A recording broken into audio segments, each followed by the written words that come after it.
అందరికీ నమస్కారం.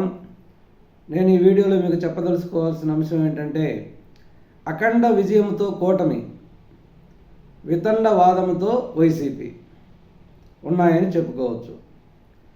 గత 3 రోజుల ముందు రాష్ట్రంలో జరిగిన 3 ఎమ్మెల్సీ ఎన్నికలలో 2 పట్టభద్రుల ఎమ్మెల్సీలు, కృష్ణా, గుంటూరు, ఉభయ గోదావరి జిల్లాలో 2 పట్టభద్రులు, ఉత్తరాంధ్ర ఉపాధ్యాయుల ఎమ్మెల్సీ, ఈ 3 ఎమ్మెల్సీ స్థానాలకు కౌంటింగ్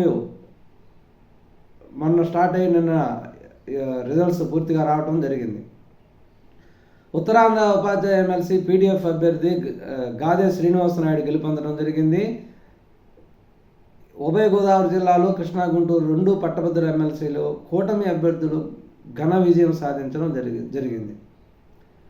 అంటే ఉత్తరాంధ్ర ఎమ్మెల్సీ ఉపాధ్యాయ ఎమ్మెల్సీ ఎన్నికలు కేవలం దాదాపు 20,000 ఓట్లు మాత్రమే ఉంటాయి. ఉపాధ్యాయ ఎమ్మెల్సీ ఎన్నికల్లో ఎప్పుడూ కూడా పార్టీలు ప్రత్యక్షంగా పోటీ చేయవు. చేసినా కూడా అవి గెలవడం కష్టం. ఎందుకంటే పరిమిత సంఖ్యలో ఓట్లు ఉంటాయి. అందులో ఉపాధ్యాయులలో సంఘాలనే ఉంటాయి. సంఘాల తరపున పోటీ చేస్తారు కాబట్టి ఎవరు వాళ్ళ సంఘాలకు వాళ్ళు ఓట్లు వేసుకోవడం జరుగుతుంది. అందుకని రాజకీయ పార్టీలు ఏవి కూడా ఉపాధ్యాయ ఎమ్మెల్సీలు జోక్యం చేసుకోవు. పట్టభద్రుల ఎమ్మెల్సీలు అంటే దాదాపు 2.5 లక్షల ఓట్లు ఉంటాయి. ఈ 2.5 లక్షల ఓట్లు అంటే అన్ని గ్రాడ్యుయేట్లు వస్తారు. అందరూ డిగ్రీ చదివిన ప్రతి ఒక్కరూ కూడా ఓటు హక్కు పొందవచ్చు. అంటే ఒక అసెంబ్లీ స్థానానికి జరిగినట్టు జరుగుతుంది కాబట్టి దీంట్లో రాజకీయ పార్టీలు ప్రత్యక్ష ప్రమేయం అనేది ఉంటుంది. ఎలక్షన్కు ముందు మన రాష్ట్రంలో జరిగిన అనేక వితండ వాదనలు కూటమి ప్రభుత్వానికి, తెలుగుదేశం పార్టీకి వ్యతిరేకంగా ప్రచారం చేశాయి. కొన్ని సోషల్ మీడియాలో అయితేనే ప్రజల్లో తీవ్రమైన అసంతృప్తి ఉందని కొందరు చెప్తే, కార్యకర్తల మనోభావాలని చంద్రబాబు నాయుడు గారు పట్టించుకోవట్లేదు, గత వైసీపీ ప్రభుత్వంలో విపరీతమైన బాధలు పడ్డారు, దానికి రివెంజ్గా ఎటువంటి చర్యల్ని తీసుకోవట్లేదు, మళ్ళీ వైసీపీ ప్రభుత్వంలో ఉండే అధికారులే ఇప్పుడు ప్రభావం చూపిస్తున్నారు, వైసీపీ వాళ్ళకి పనులు ఎక్కువ అవుతున్నాయి, తీవ్రమైన అసంతృప్తి ఉందనేది ప్రచారం చేస్తున్నారు. దానికి మద్దతుగా జరిగిన కొన్ని సంఘటనలు కూడా ఉదాహరణగా చెప్పుకోవచ్చు. అంటే గ్రూప్ 1 ఎగ్జామ్స్ వాయిదా వేయమని గత కొన్ని రోజులుగా నిరుద్యోగులు డిమాండ్ చేస్తున్నారు. ఎన్డీఏ ప్రభుత్వం వాయిదా వేస్తానని చెప్పలేదు, మీ డిమాండ్ను పరిశీలిస్తామని మాత్రమే చెప్పింది. కానీ ఈ ఎగ్జామ్ వచ్చే టయానికి ఎన్నికల షెడ్యూల్ రావటం, ఎన్నికల షెడ్యూల్ ఉండటం వల్ల అది వాయిదా వేయడానికి కుదరకపోవటం, కాబట్టి తప్పనిసరిగా గ్రూప్ 1 ఎగ్జామ్ జరగవలసి వచ్చింది. అందువల్ల నిరుద్యోగులు తీవ్రమైన అసంతృప్తితో ఉన్నారని కొందరు ప్రచారం చేయడం జరిగింది. తర్వాత సూపర్ 6 హామీలు అమలు కాలేదు, అమ్మఒడి రాలేదు అని కొంత ప్రచారం చేయడం. దానికి తోడు జీవీ రెడ్డి గారు మొన్న ఆవేశానికి లోని, అంటే అతను కొంత ఏదో అతను చెప్పింది జరగటం లేదనే ఉద్దేశంతో ఆవేశానికిలోనే రాజీనామా చేయటం, దాన్ని వైసీపీ వాళ్ళకి అనుకూలంగా మార్చుకునే ప్రచారాలు జరగటం, ఇవన్నీ కూడా ఒకదానికొకటి వాళ్ళ వాదనలో అతి తక్కువ మోతాదులో కొంత మద్దతు కూడా లభించిందనే చెప్పుకోవచ్చు. కాబట్టి ఈ పరిస్థితిలో జరిగినటువంటి పట్టభద్రుల ఎమ్మెల్సీ స్థానాల్లో తెలుగుదేశం పార్టీ మరియు కూటమి అభ్యర్థులు ఘన విజయం సాధించడం, ఈ ఘన విజయాన్ని దేనికి అనుకూలంగా చెప్పుకోవచ్చు? గత అసెంబ్లీ ఎన్నికల్లో జరిగినటువంటి ఎన్నికల్లో పూర్తిగా వైసీపీని రాష్ట్రంలో ఓట్ చేశారు. 11 సీట్లకే పరిమితం చేశారు. ఆ 11 సీట్లలో ఒక 5-6 సీట్లు గెలవాల్సినవి కూడా ఉన్నాయి. కానీ కూటమి ప్రభుత్వం చేసిన తప్పిదాల వల్ల సీట్లలో మార్పులు చేర్పులు చేయటం వల్ల అలా జరిగిందని చెప్పుకోవచ్చు. కాబట్టి రాష్ట్రంలో ఉండే విద్యావేత్తలు, చదువుకున్న వాళ్ళు, ఎడ్యుకేటర్లు, అన్ఎంప్లాయ్మెంట్ అందరూ కూడా కూటమి ప్రభుత్వానికి మద్దతు తెలియజేస్తున్నారు. వాళ్ళల్లో ఎటువంటి అసంతృప్తి కూటమి ప్రభుత్వం మీద లేదు అనే ఈ రిజల్ట్స్ వల్ల రుజువైందని చెప్పుకోవచ్చు.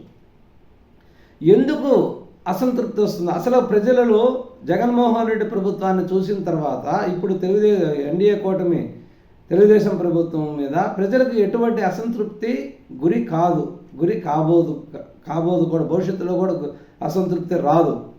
ఎందుకంటే జగన్మోహన్ రెడ్డి అమలుపరిచిన ఉచిత పథకాలు అనేది ప్రజలు హర్షించలేదు. ఎవరైనా ఉచితంగా ఇస్తే తీసుకోవడానికి రెడీగా ఉంటారు, వాళ్ళకి ఆనందంగా కూడా ఉంటుంది. వాటిలో 1-2 పథకాలు మినహాయించినట్లయితే మిగిలిన వాళ్ళు ఎవరు కూడా ఉచిత హామీలను కోరుకోవట్లేదు. ఎందుకంటే నువ్వు చేసిన అభివృద్ధి ఏదన్నా ఉంటే ఇప్పుడుండే ప్రభుత్వం మీద అసంతృప్తి వచ్చి నీ మీద మళ్ళీ సంతృప్తి మార్పు చెందడానికి అవకాశం ఉంది. అసలు నువ్వు చేయటమే పరిపాలన, విధ్వంసక పరిపాలన చేశావు. ఏదైనా చెప్పుకోదగ్గ రాష్ట్రాన్ని కానీ ప్రజలను కానీ అభివృద్ధి పరిచేటటువంటి కార్యక్రమాలు ఏమన్నా చేశావా? ఎంతసేపటికి ఉచిత పథకాలు అనేవి దేనికి ఉపయోగము? దానివల్ల ఆర్థిక వ్యవస్థ అస్తవ్యస్తమైంది, రాష్ట్రం అప్పుల పాలైంది. నువ్వు చేసిన అభివృద్ధిలో ఉందంటే రాష్ట్రం అప్పుల పాలు చేశావు, ప్రభుత్వ ఆస్తులు తనాఖా పెట్టావు, అనవసర ఖర్చులను పెట్టుకొని నీ ఆస్తులు పెంచుకున్నావు. ఇది నువ్వు చేసిన అభివృద్ధి. రాష్ట్రాన్ని అడ్డం పెట్టుకుని జగన్మోహన్ రెడ్డి గారు అభివృద్ధి చెందారు కానీ, అప్పుడు వైసీపీ మంత్రులు నాయకులు అభివృద్ధి చెందారు కానీ రాష్ట్రానికి వాళ్ళు చేసిన ఉపయోగం అభివృద్ధి శూన్యం. ఎందుకంటే ప్రజల్లో ఒక కసి అనేది ఏర్పడింది. అసంతృప్తి కసికి రెంటికి మధ్య సంబంధం తెలుసుకోవాలి. నేను ఇంతకుముందు కూడా వీడియోలో చెప్పాను. అసంతృప్తి అంటే అది మన సొంత కుటుంబంలో కూడా అన్నదమ్ముల మధ్య, ఇంట్లో భార్యాభర్తల అందరి మధ్య కూడా అసంతృప్తి అనేది ఏర్పడుతూ ఉంటుంది. మనం చెప్పింది జరగకపోవటము, మనం చెప్పింది అవతల మాట వినకపోవటము, నేను చెప్పింది జరగలేదని అసంతృప్తి ఉంటుంది. అది పెద్ద ప్రభావం కాదు, వెంటనే తొలగిపోతూ ఉంటుంది, వస్తుంటుంది, తిరిగిపోతూ ఉంటుంది. కానీ కసి అనేది ఒక్కసారి వచ్చినట్లయితే అది ఇక పోదు. ఆంధ్రప్రదేశ్ రాష్ట్ర ప్రజలు వైసీపీ ప్రభుత్వం మీద కసిని ఏర్పాటు చేసుకున్నారు. కసి ఏర్పడింది. ఇంకా ఏదనంటే కొంతమంది మేధావులు 40% ఓట్లు వచ్చినాయి, ఇంకా 5%, 6% వస్తే సరిపోదా? ఆ 40% ఓట్లు అనేది అంతకుముందు తెలుగుదేశం ప్రభుత్వం, అంతకుముందు ఉన్నటువంటి తెలుగుదేశం ప్రభుత్వంలో తెలుగుదేశం పార్టీకి కూడా 2019 ఎలక్షన్లో 40% ఓట్లు వచ్చాయి. ఆంధ్రప్రదేశ్లో ఉండే పరిస్థితులు, ప్రజల యొక్క జీవన ప్రమాణాలు, ప్రజల యొక్క స్థితిగతులను కానీ చూసినట్లయితే ఈ ఉండే 2 పార్టీలకి 35% అనేది స్టాండర్డ్గా ఉంటుంది. ఒక 5-6% గెలుపోవటంని 10% డిసైడ్ చేస్తాయి. కాబట్టి మాకు 40% ఓట్లు వచ్చినాయి, నెక్స్ట్ మళ్ళీ 5-6% అసంతృప్తి చెంది ప్రజలు ఇటు మారితే మేము గెలుస్తామనేది కళ. గెలుస్తారు కానీ మామూలు పార్టీలు గెలుస్తారు, కానీ వైసీపీ అటువంటి ఆలోచన చేయటం తప్పు. ఎందుకంటే ఇప్పుడు కూడా జగన్మోహన్ రెడ్డి, ఇప్పుడు కూడా మార్పు రాలా జగన్మోహన్ రెడ్డిలో.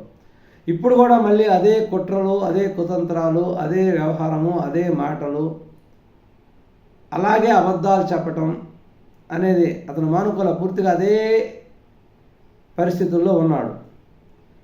ఒక కసితో నేను ఓడిపించినటువంటి ప్రజలు మళ్ళీ తిరిగి జగన్మోహన్ రెడ్డిని ముఖ్యమంత్రిగా చేసేటువంటి పరిస్థితి ఆంధ్రప్రదేశ్ ప్రజలలో లేదు. ఇది వాస్తవం. అదేవిధంగా ఇక్కడ 2 పట్టభద్రుల ఎమ్మెల్సీ గెలిచింది, కానీ ఉపాధ్యాయ ఎమ్మెల్సీ ఓడిపోయింది. ఇది ఎన్డీఏ కూటమికి పెద్ద దెబ్బ. ఉపాధ్యాయులు కసి తీర్చుకున్నారు, ఉపాధ్యాయులు తగని బుద్ధి చెప్పినారు. ఉపాధ్యాయులు వచ్చిన మార్పే కూటమి ప్రభుత్వం మీద ఉన్న వ్యతిరేకతకి ఉదాహరణ అని సాక్షి పేపర్లో హెడ్డింగ్ రాయడం, దాన్ని డిబేట్లో ఉదరగొట్టడం జరుగుతుంది. ఉపాధ్యాయ ఎమ్మెల్సీ ఎన్నికలు అనేది ఎప్పుడూ కూడా పార్టీలను ప్రభావితం చేయవు, పార్టీలు వాళ్ళని ప్రభావితం చేయవు. అది సపరేటు. కాకపోతే నోటి మాటగా నేను వాళ్ళకి మద్దతు ఇస్తున్నాను, నేలకు మద్దతు ఇస్తానని చెప్పవచ్చు. తెలుగుదేశం పార్టీ అనేది యూటీఎఫ్కి మద్దతు ఇవ్వలేదు, మిగిలిన 2 సంఘాలకు మద్దతు ఇచ్చినాయి. అందులో ఒక సంఘం ఓడిపోయింది, ఒక సంఘం గెలుస్తుంది. ఏదైనా ఒకరే కదా గెలిచేది. అంతకుముందు ఉన్నటువంటి ఎమ్మెల్సీ గాదే శ్రీనివాసనాయుడు కూడా మళ్ళీ ఎమ్మెల్సీగా గెలుపొందడం జరిగింది. గాదే శ్రీనివాసనాయుడు కూడా తెలుగుదేశం ప్రభుత్వం, ఎన్డీఏ కూటమి ప్రభుత్వం మద్దతు ఇవ్వటం జరిగింది. ఇది ఎమ్మెల్సీ ఎలక్షన్లో జరిగినటువంటి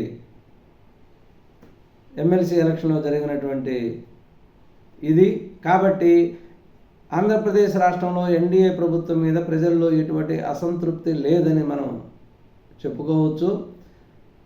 చిన్న చిన్న అసంతృప్తులు ఉన్నా కూడా అది ఎన్నికలలో ప్రభావాన్ని చూపించేటటువంటి స్థాయిలో ఉండదు.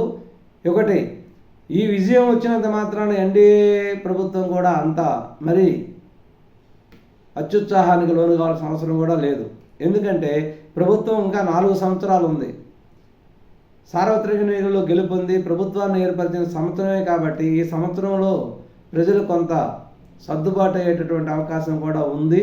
కాబట్టి ప్రజలలో ఉండే అసంతృప్తి సంతృప్తి స్థాయిలను కూడా ప్రభుత్వ పెద్దలు గుర్తుంచుకొని పరిపాలన చేసుకోవాలి.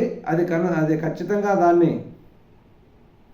పరిశీలన చేసుకుంటూ మనం చేసే పనుల మీద ప్రజల్లో ఉండే అభిప్రాయం ఎలా ఉంటుంది, మనం ఎలక్షన్ ముందు ఇచ్చినటువంటి హామీలన్నీ అమలు జరుగుతున్నాయా లేదా, అవన్నీ ప్రజలకి సక్రమంగా చేరుతున్నాయా లేదా, మన పరిపాలన గురించి ప్రజలు ఏమనుకుంటున్నారు, సరే మన ఎమ్మెల్యేలు కార్యకర్తలు ఏమైనా తప్పు చేస్తున్నారా, ప్రజలను పీడిస్తున్నారా, మన కార్యకర్తలు ఎమ్మెల్యేలు చేసే పనుల వల్ల ప్రజలకి సమాజానికి నష్టం ఏమైనా జరుగుతుందా అని అధినేతలు చూసుకుంటూ ఎప్పటికప్పుడు సరిదిద్దుకుంటూ అటువంటి జరగకుండా చూసుకోవాలి. అది చూసుకున్నంతకాలం కూడా ఇబ్బంది లేకుండా ఉంటుంది. అంతేగాని ఈ 2 ఎమ్మెల్సీలు గెలిచిపోయాము ఇబ్బంది లేదని